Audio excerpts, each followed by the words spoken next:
London, capital city of the small island nation of England, centre of the universe for trade and industry in the 1800s, a modern-day powerhouse of finance and, of course, tourism. Hello and welcome to another of our Lost Summer vlogs, where we couldn't cruise the narrowboat due to the drought conditions, so instead we visited places around the country and went to places where we wouldn't necessarily be able to get our boat to.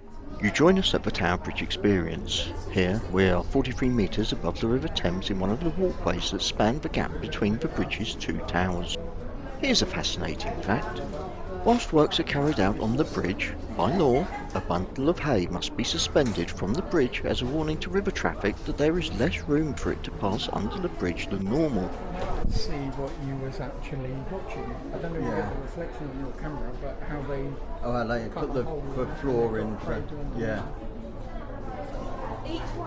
But I was filming the bundles of hay. So they've got to hang if they're doing works on the bridge to warn the ships that that's what's happening. Yeah, right. Is the hay at the height that they're allowed to work down? Building work on the bridge started in 1886, and by 1892 the walkways were approaching completion. The walkways provide a platform for pedestrians to cross the bridge during bridge lifts when the bascules were raised.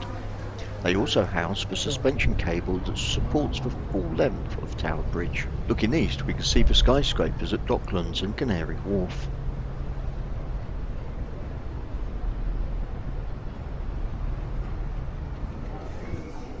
Glass floors were installed on both of the walkways in 2014 as part of a £1 million project.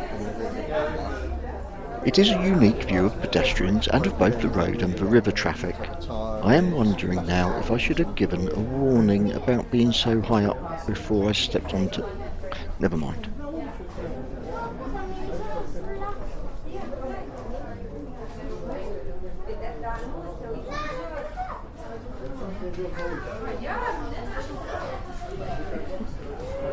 I'm trying very hard to walk around people and also to not film too many of the other visitors.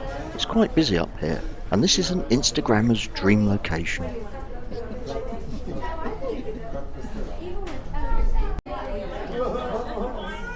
Now, if you time your visit just right... Okay, everybody can hear that alarm, and I think everyone knows what that means because you're all still standing here. The bridge is going to lift, so can I ask everyone a massive favour of please make the glass floor clear. Can everybody stay off the glass floor for the duration of the lift so that everybody can see? So that alarm quite literally signals the bridge is going to lift.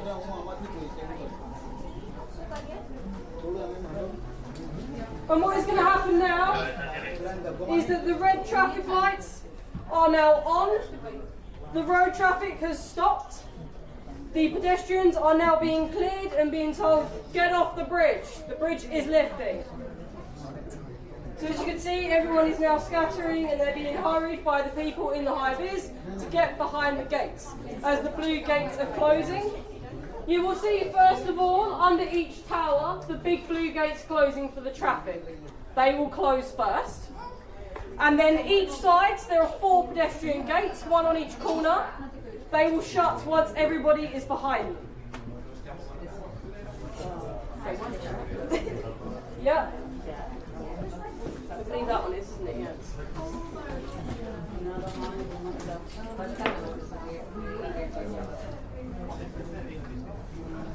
And what will happen now is that the bridge will lift shortly after.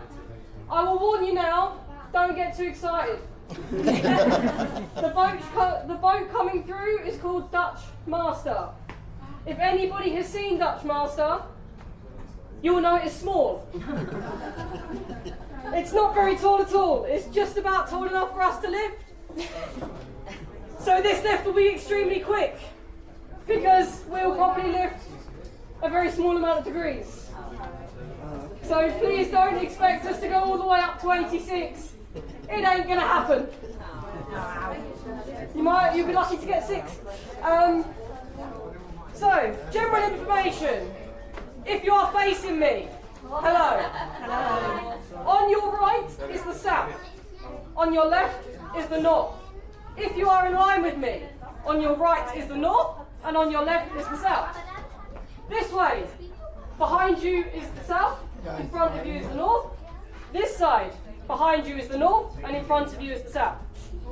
What you will notice is that the south side, which is this side, will lift slightly higher at all times. Why? No one knows. Why not? Someone made it wrong. No, but it has come in handy. As in 1952, on the 30th of December, someone forgot to come back from lunch. And we didn't have these lovely sparkly blue gates then. We had a nice little rope. And a bus had to jump from one side to the other. So it takes about a second per degree, so about 90 seconds all the way up to 86-ish. However, for Dutch Master, a very small boat that Dutch Master is, I get asked frequently, is this boat actually big enough for a bridge lift? The answer is just, but it is. But glad it is. Yes, you're glad it is. And it is almost done. And that's it. The bridge is lifted. Yay! So, Dutch Master is going this way. It is heading towards London Bridge. You'll see Dutch Master shortly, the little tiny boat that Dutch Master is.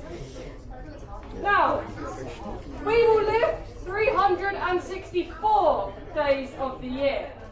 There is one day of the year we refuse to lift the bridge. What day of the year do we not lift the bridge? We lift on Christmas Day. We lift on Boxing Day. We lift on New Year. We lift on Easter. I missed that one. Was that? We lift on Pancake Day. That's not Dutch Master. They've got a glitter ball.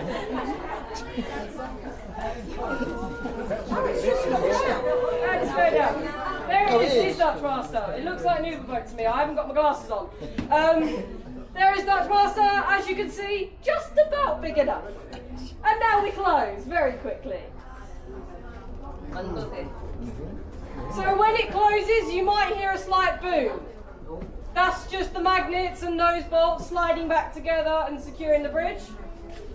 Now the one day of the year we don't lift is London Marathon. We are the halfway point of the London Marathon. So we'd have some very unhappy runners if we just decided to let a boat through. Bye. There you go. So, there was no boom, but it has connected. And what will happen now is quite simple. Everything happens in reverse. Which is all the gates will open, you hear the siren, you hear the tannoy saying, do not go till you have a red light. Do the bikes listen? No, they don't. Not at all. Welcome to London, people. So we have something we call the bike race, which is where the bikes will rush across for absolutely no reason whatsoever. There is absolutely no prize for the bike race, other than a slight ego boost of, I made it across Tower Bridge first. Yeah, that's pretty much it. That was a bridge lift. All the gates were now open. People will run. People will do whatever they really want, just as they did without the bridge lift. Just a lot more people on the bridge. I hope that was interesting for you to see. We have got another bridge lift tonight at 7:45, where Gypsie Queen will be going this way, and then at 8:15, when Gypsie Queen will be going back that way. So, when you head towards the engine rooms, Gypsie Queen is moored up on the left-hand side if you really want to see her. We see her quite frequently. Otherwise, we've got some bridge lifts on Tuesday. Have a look on towerbridge.org if you really want to see another one. Yeah, when you get to the engine rooms, you'll see the opening mechanism. Are they all the bikes? Yeah. All is. Alright, well, enjoy the rest of your day, guys. I hope you enjoyed Dutch Master in its tiny self coming through. Thank you. Have a good day. You may come back on the glass floor now. Thank you for your patience, everybody. We are now inside the southern tower. If you look up, you should be able to see depictions of the builders of the bridge up in the roof space. Tower Bridge's main construction material is steel, but the designers were asked to ensure that it blended in with its surroundings on the banks of the river, the most notable being the Tower of London. So whilst the main structure is steel, it is clad with Cornish granite and Portland stone. On this side.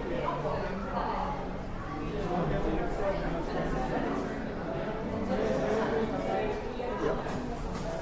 Two more that side. So that's 7.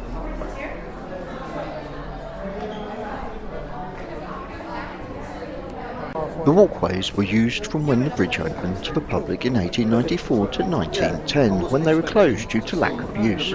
People arriving on the bridge preferred to wait at street level for the bridge to close rather than heading up the many stairs to cross the bridge.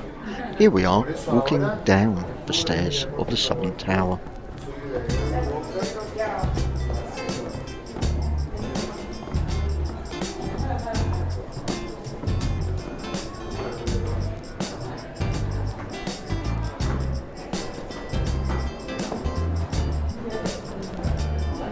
Very disappointed.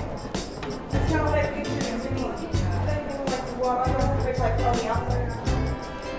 Like, I guess it kind of did, but I didn't realize it was so like massive approach. That's just not what I pictured it to be. The reviews said it was like an amazing experience.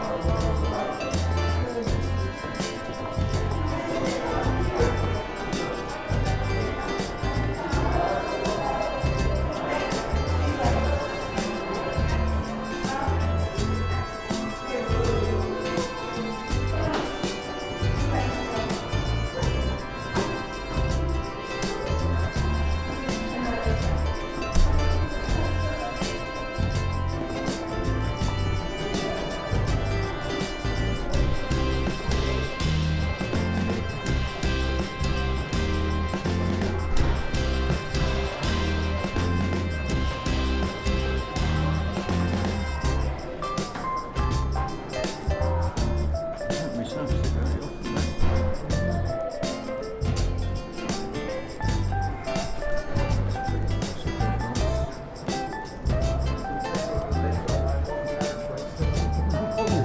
Yeah.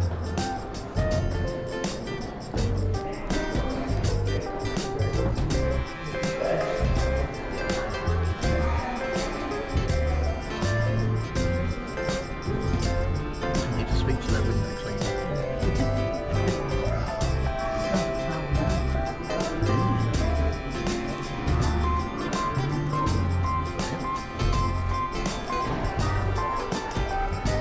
It's a good fact about not opening On the marathon day, I yeah. would have thought it would be used better. The Tower Bridge experience is split into a couple of different areas, the towers and the walkways, and then the engine rooms beneath the bridge. The two halves of the experience are joined by this blue line, with little brass plaques that contain the names of people linked to the bridge or show pictures that relate to the bridge through the years. As you can see, there are quite a few of the little plaques, so I'm going to leave it up to you how many times you pause to read what's on them or to see what's on them, as we follow the little blue line. Now, is the blue line that way?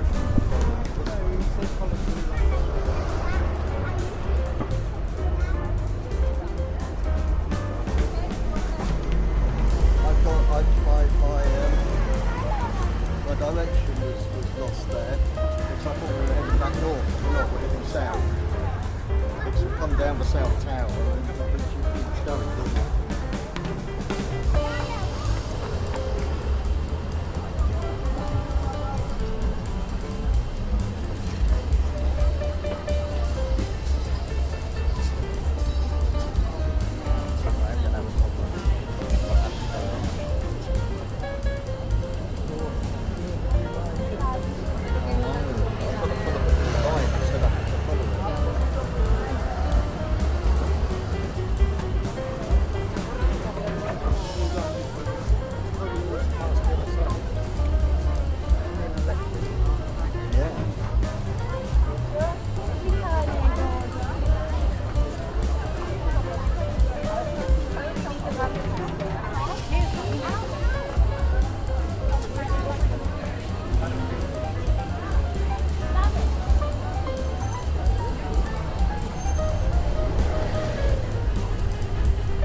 does.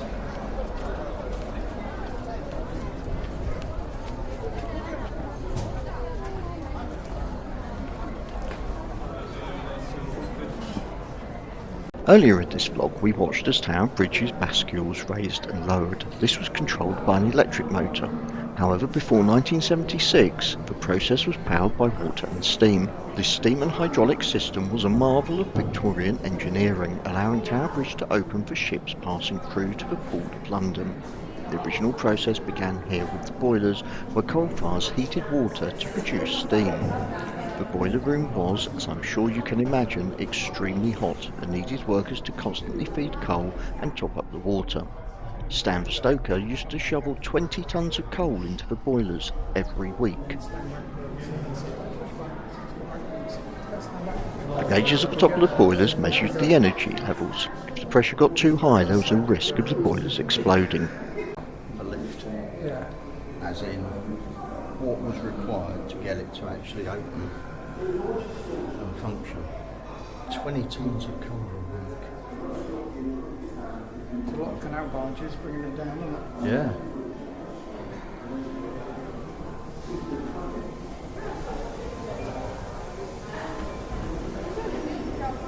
Steam from the boilers would come through to these impressive looking steam pumping engines, where it was used to power the large flywheel and pistons. The pistons converted steam energy into mechanical motion, in much the same way that steam locomotives are powered, although the mechanical motions from these engines were used to help open and close Tower Bridge.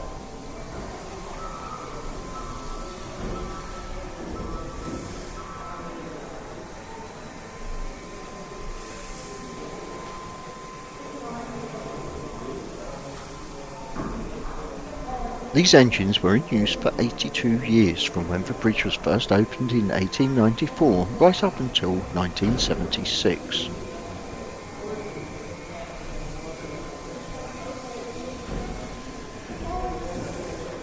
The engines are being moved to show visitors how they would look when in operation, albeit at a much slower pace and with a lot less steam. Because the engines are being moved, they need to be kept well oiled. Can you spot the small oil reservoirs around the engine?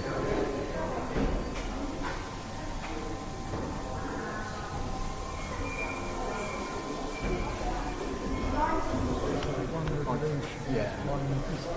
Yeah. I feel it was noisier than this in the day.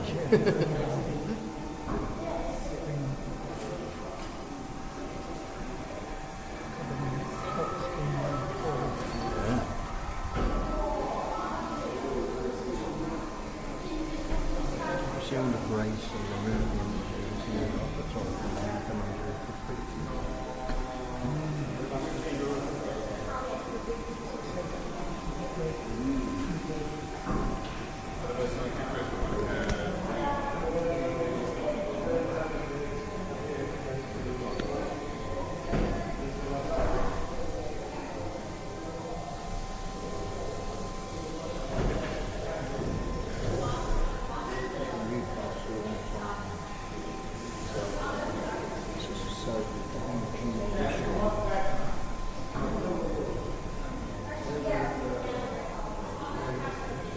I felt like I was playing a game of Operation then.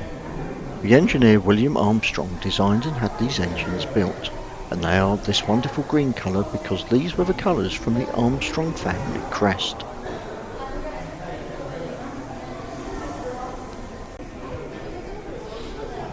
So what type of bridge is Tower Bridge? Tower Bridge is actually a combination of three bridging styles that span the River Thames, these styles being suspension, bascule and cantilever bridge, and I'll explain this in a little more detail later in the vlog. There's sort of links set up the back there.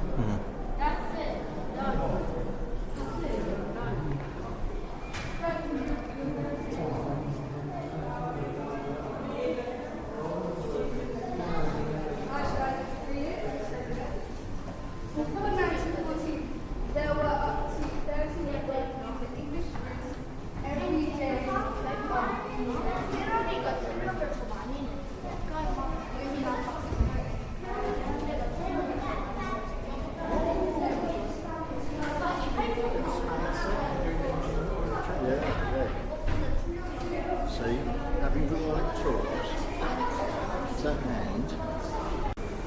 Did you fall over the stall? The pistons, by moving backwards and forwards, powered these water pumps, creating high-pressure water, also known as hydraulics. Pressurised water was then collected in a tank called an accumulator. We'll see these tanks a little bit later on. It is this pressured water, when released, that was used to open the bridge. So it's constantly building up the pressure into the accumulators so that it could lift the bridge in 60 seconds.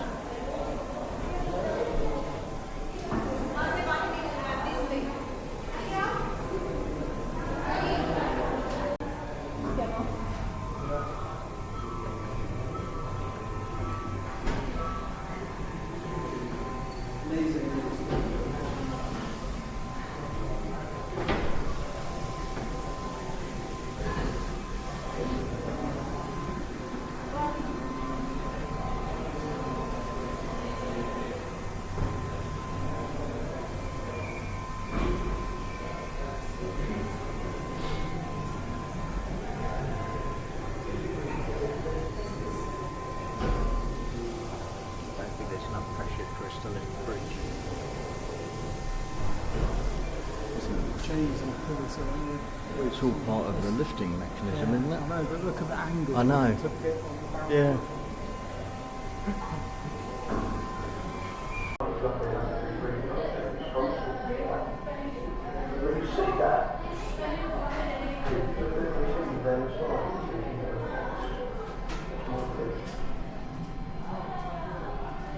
Oh, that's the most important thing, isn't it? It's the kettle.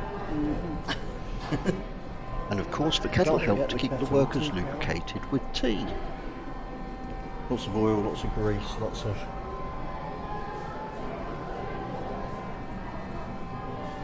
When the bridge was built and those two big Armstrong engines were put in, the guys that came down from the north to do that said what we stay and moved down to London.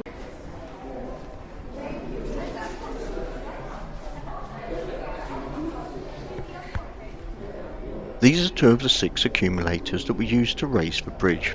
They are sat in the empty position, and they were full of pressurised water. They would have been raised higher up in this chamber.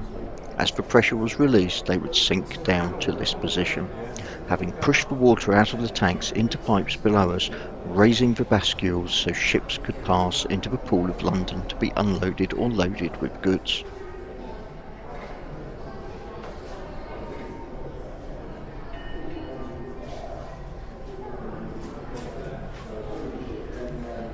It is a circle, so hang on. Right, it looks like it's taking a bit from the roof. No, it didn't. That black-coloured cog behind Paul, that is what would have moved the bascule part of the bridge. The power created by the steam engines and stored as pressurised water in the accumulators would have turned that cog, which would have been deep inside Tower Bridge. As the cog turns, its teeth would have been located in the teeth on the back of the bascule. When the cog turned one way, the bridge would have opened. When it turned the other way, the bridge would close.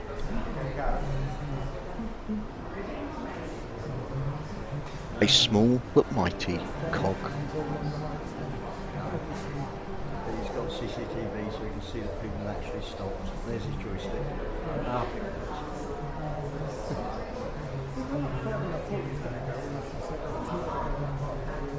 He didn't go up fully.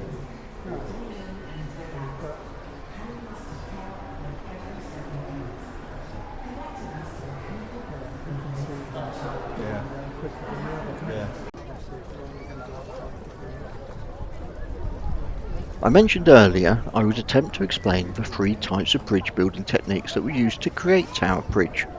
From this distance away you can probably spot the different styles. We have suspension, so the 2 roadways from the shore to the piers held by suspension cables and steel links, on the north side here and on the south side here. The second type of bridge is the bascule. This is the part between the piers, where the towers are, and this is the lifting part of the roadway. And the third is the cantilever, which is the 2 high-level walkways. I had said at the very beginning of the vlog that we were visiting places that we would not be able to visit on our narrowboat. You are probably thinking that this was a little bit of a white lie, as it would be possible for us to navigate under the bridge and along the River Thames.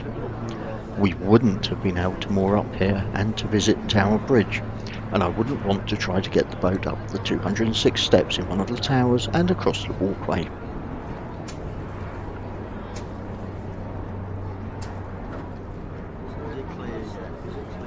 We have been true to form on our visit here today. We came into London by train, which has meant that we could use the days out in London 2-for-1 offers on the nationalrail.co.uk website. That meant that we only had to pay for one adult ticket at £16 to get both of us into the Tower Bridge experience. We carefully timed our visit to coincide with a planned bridge lift.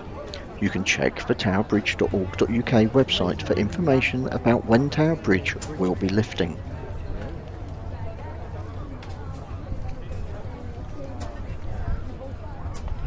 Yes, we caught one of the other bridge lifts too.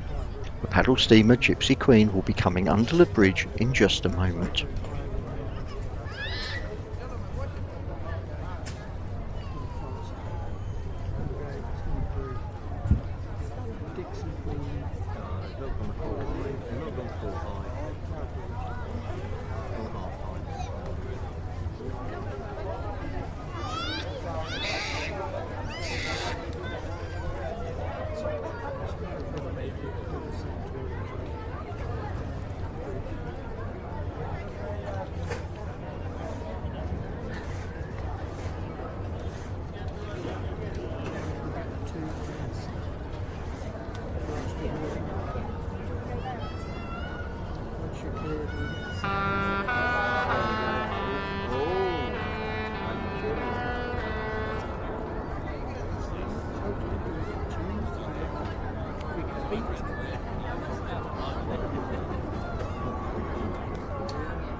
One side of that blue dot that's in the middle, the little windows that you stick in, just take the pictures. There you go. And claps.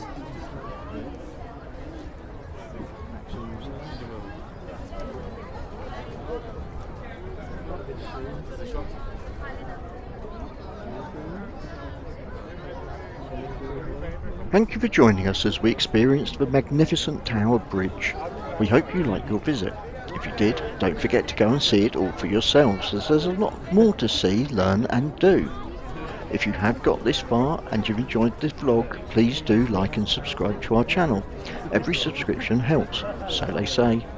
The best bit for you is that it doesn't cost you anything to subscribe. Please do leave us a comment. We do moderate our comments, but yours will be published to the world and we will reply. Thanks again. See you next time.